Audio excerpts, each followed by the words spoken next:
92,000. That is not a typo. That is not a projection. That is the number of jobs the United States economy lost in the month of February 2026.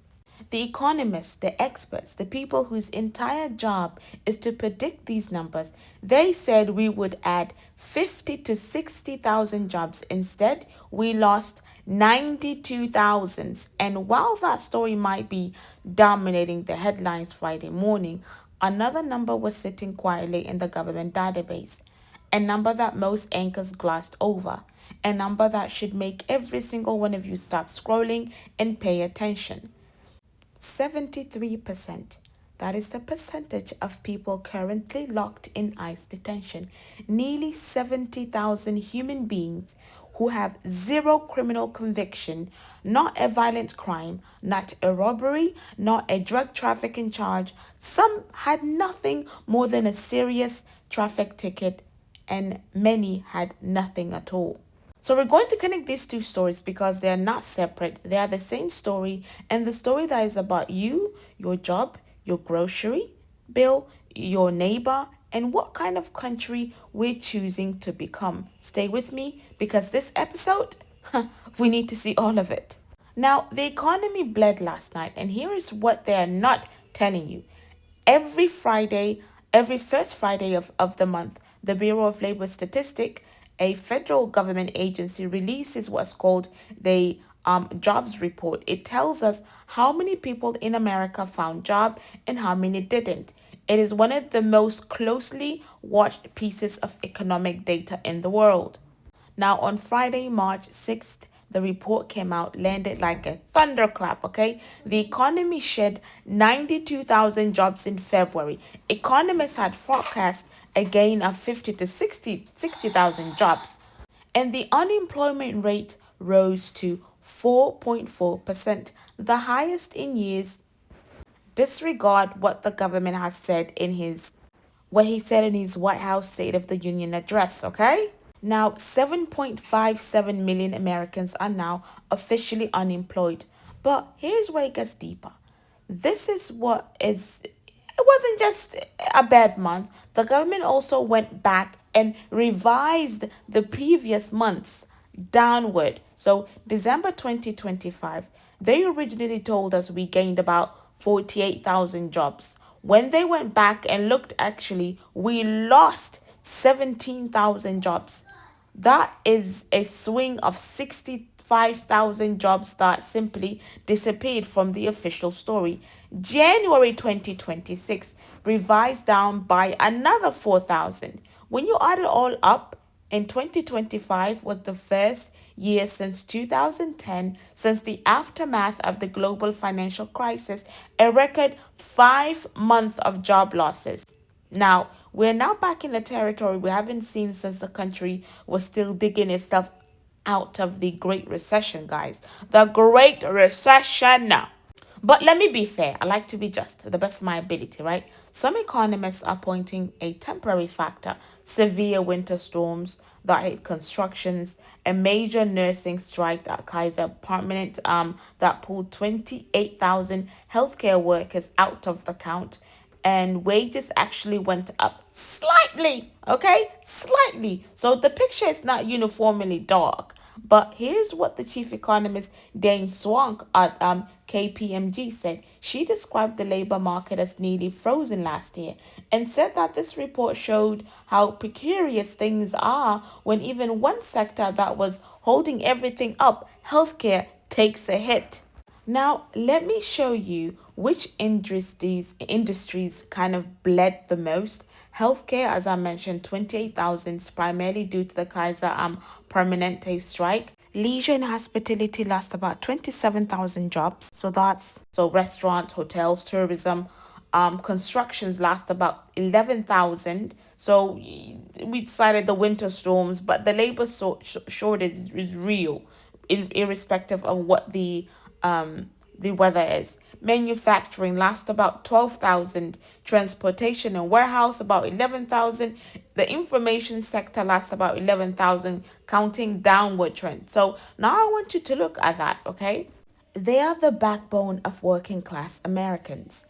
These are not Wall Street jobs. These are the jobs of people who cook our food, build our homes, drive our packages to our door, and care for our elderly parents. Okay, those are in nursing homes and stuff like that. So they're disappearing. Long term unemployment, people who have been out of work for 6 months or longer, is now 1.9 million Americans. That number has grown from 1.5 just 1 year ago.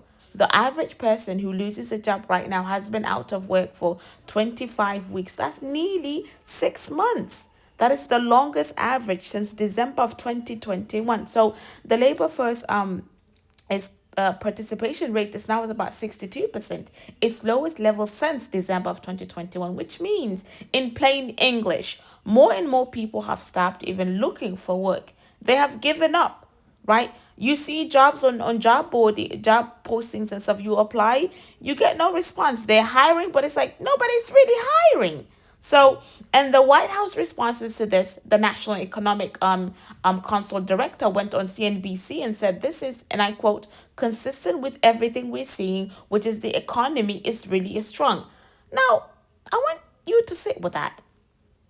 92,000 jobs lost, 7.5 million people unemployed, the worst long-term unemployment numbers in 4 years. And the official response is the economy is really strong. I mean, even though the president said we're like out of depression, not depression, our economy is doing fantastic, great. You can reference to his State of the Union address. So who is the economy strong for?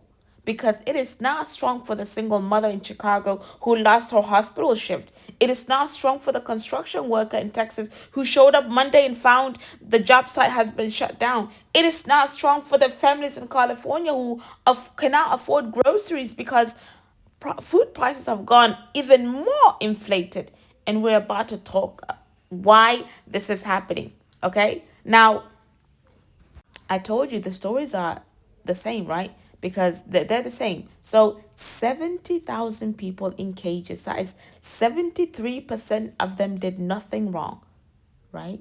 I need to tell you about a database. It is manipulated, it's not manipulated, maintained by Syracuse University Transactional Records Access Clearinghouse. They're short for track, okay? It pulls directly from the government data. It is not an opinion. It is not advocacy. It is numbers, official numbers.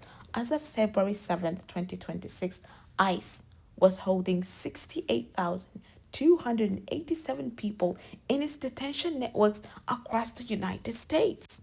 Let me put this into perspective. When the president took office, ICE was holding roughly about 40,000 people. In 1 year, that number has increased by 75%. We now have more people in American detention than at any point in American history. The system is on track, according to the American Immigration Council, to revival the entire federal criminal prison system by the end of the Trump's second term. So now here's the number that should stop you cold. 73.6% of ICE detainees, that is 50,259 people, have no criminal conviction whatsoever. Not a felony, not a misdemeanor, many not even as a parking ticket on their US record. The Cato Institute, and I want to be clear, the Cato Institute is a liberation thing that is not left-wing organization, obtained internal ICE data and found only 8% of the detainees had a violent or property criminal conviction. Only 5% had a violent criminal conviction specifically. Nearly 47% had no criminal conviction and no pending criminal charges. A majority of those with convictions had only traffic, immigration, or minor vice offenses. The director of immigration studies of Cato, David Beer, said plainly, those are not the people. These are not the people who committed murder and rape. These are people who may have had a bar altercation or a traffic stop. These are minor incidents. These are people who we are locking up. The American Immigration Council released a detailed report showing a 2,450% increase, 2,450% in the number of people with no criminal record being held in ICE detentions on any given day compared to before this administration. Okay. And what happens inside these facilities, we've spoken about extensively. View our previous episodes that we posted on this.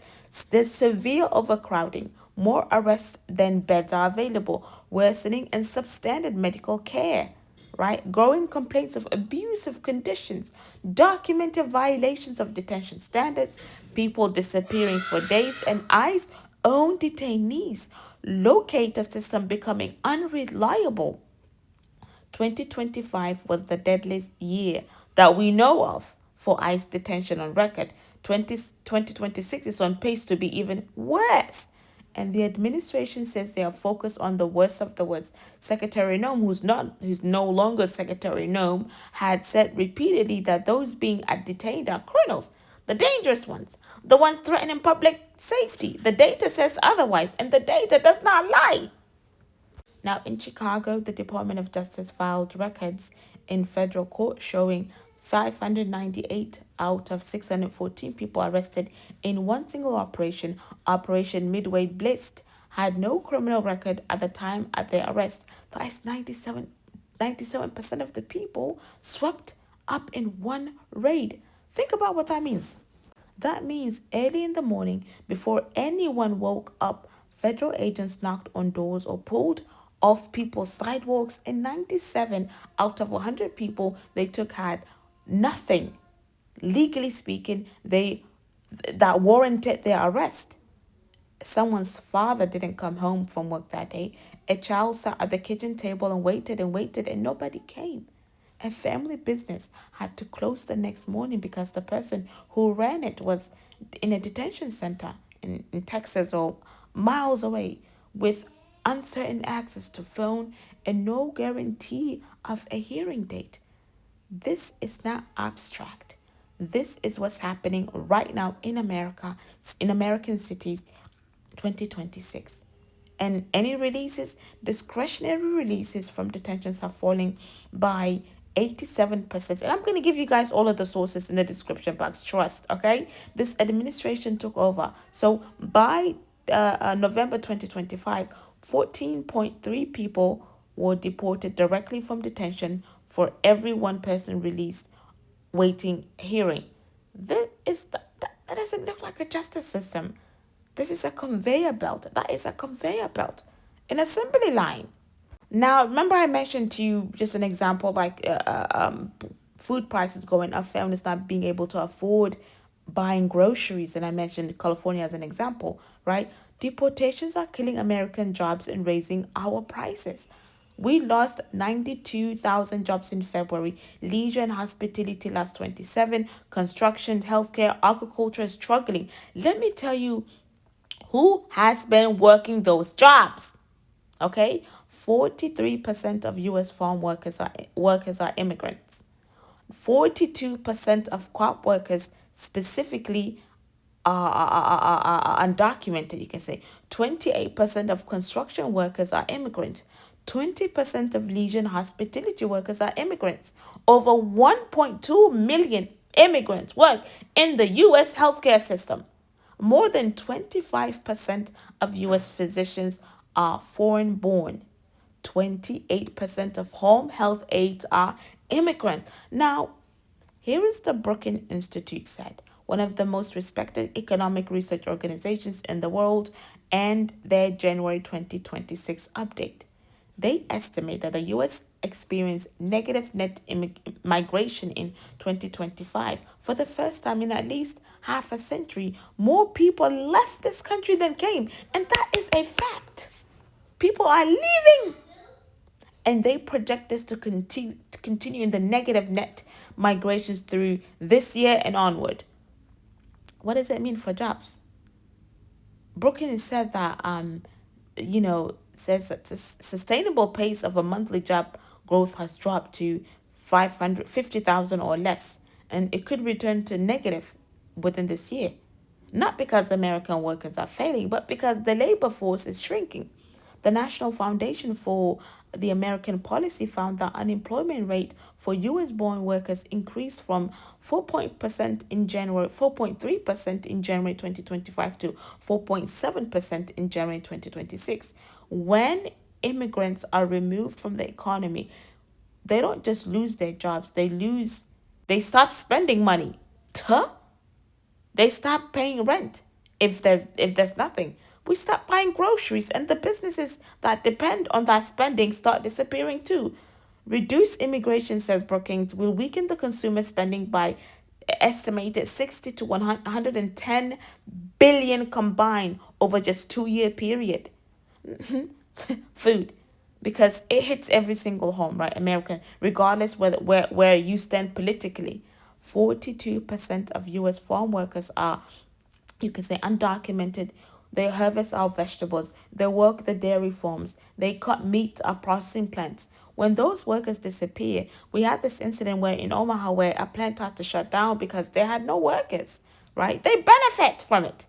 You guys are benefiting from these immigrants that you are so disdained by, disgusted by. So when these immigrants are disappearing because of raids, fear, or deportation, the food doesn't just get hot. It doesn't get harvested. In California, fields went unharvested this past month. In Pennsylvania, dairy farmers sold their entire herds because they could not find their workers. One Michigan grower put it simply: there would be nobody to pick the crops, and you are not going to plant what you cannot harvest and sell. It's just basic economics. Moody chief economist says that the question is how high food prices will go. One study estimates this could be, it could rise by 10%. And housing, we already have a housing crisis, right? There's a shortage of 3.8 million homes. Okay, undocumented workers make up about 1/6 of the entire construction industry. With fewer workers, construction slows down. Come to my state, Nebraska, and you will see. You will see the construction problems. With slower constructions, housing costing goes up. With higher housing costs, the families who can at least afford it suffer the most. Now, there's a Baker Institute ran the long-term numbers. Mass deportation could reduce the U.S.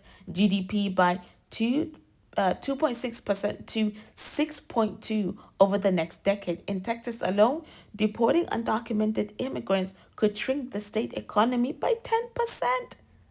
And the cost of this enforcement campaign, an estimated 170 billion over 4 years. Now, the National Immigration Law Center points out that 170 billion would fund a paid family leave program or universal preschool for nearly a decade, or rebuild every piece of crumbling public transit infrastructure in this country twice. Today was very number heavy because numbers are how we measure policy. Numbers are how we hold people in power accountable. Numbers don't lie, even when politicians do. I wanted to step back from the let's take a step back from the numbers, right? Let's be human. There's a family somewhere in this country today, maybe in Texas, maybe in Georgia, maybe in your city, and people who held that family together is gone, not because they committed a crime, not because they hurt anyone, but because they were in the wrong place when a federal agent came. Right? The children are US citizens, born here, going to school here, speaking English, dreaming the American dream, if that thing even exists anymore, if ever existed. And now they are navigating an American nightmare. There's a restaurant owner, maybe someone who had been going on for years, who's watching their staff disappear one by one. There's a nurse, someone who went through years of training, someone who cared for American patients, whose work authorization was stripped as part of the broader TPS and humanitarian parole rollback. The administration stripped more than 1 million TPS holders of their status this year. 50,000 of them work in the healthcare. We are short on nurses already, and this just made it worse. And here's a number that goes, lost or almost not coverage. undocumented immigrants paid 22.6 billion into social security in 2022, a program they can never collect. They paid 5.7 billion into Medicare. They are taxed on a higher effective rate than 55 major. I'm going to say this again. They were taxed at a higher effective rate than 55 major corporations, including Tesla and ExxonMobil. They are not these are not the people taken from the system. These are people the system takes away from. The policy debate is legitimate. Go ahead. I understand the nations have borders. I understand that immigration system needs structure and enforcement. These are real conversations that deserve real, honest, and biased engagement. But what is not legitimate is detaining 70,000 people, 73% of them whom have done nothing criminally wrong, right? In an overcrowded facilities where people are dying at record rate and calling it justice. That is not justice, that's cruelty dressed in a bureaucratic language. First, the Federal Reserve meets. This is what's going to be happening in the next coming weeks, right? The Federal Reserve is going to meet March 17th and the 18th, right? After Friday's job reports, trades are now expected that the next interest rate could cut come as early as July.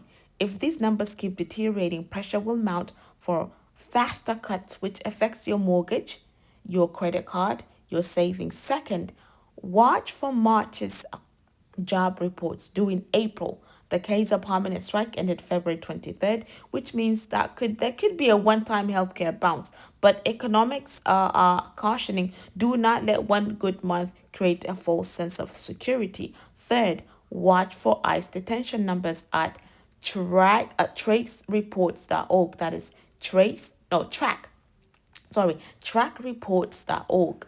They are updated regularly with official government data, obviously, because government data, so it might be wonky. But at what point does the public demand accountability for conditions inside these facilities? The fourth thing to watch out is what the courts, legal challenges for detention policies, bond eligibility restrictions, and deportation procedures are actively moving through federal courts right now. So as a divided panel of the U.S. Courts of Appeals issued a significant ruling in February.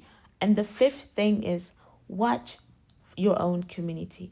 If you notice local restaurants struggling, farms desperate for workers, construction stalling, or hospitals cutting hours, you're not imagining it. You're watching the consequences of these policies in real time. So I'm going to close by asking a question that, nobody in power maybe wants to answer.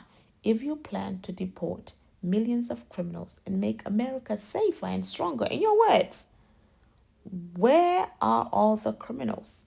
The data shows 5% of ICE detainees with violent convictions, 73 with no convictions at all, fewer than 2% accused of gang membership. Meanwhile, the economy is bleeding, food prices are climbing, and we spoke about the food crisis in a previous episode. Farmers can't find workers, hospitals are short-staffed, and families of people who have been taken are grieving in silence. This is not the deal that was sold, the American dream. The people are paying the highest price are the ones who were never supposed to be targets in the first place. This is something that we need to reflect on. If this episode opened your eyes, share it, send it to someone who needs it, drop a comment below. I read them. Tell me what you're seeing in your community. And if you're not subscribed yet, do it now. Hit that bell button so you never miss an episode, because this story is not over. We're going to keep on covering this, as you know. Until next time, I leave you all in the care of Allah subhanahu wa ta'ala. Assalamu alaikum wa rahmatullahi wa barakatuh. Fi amanillah.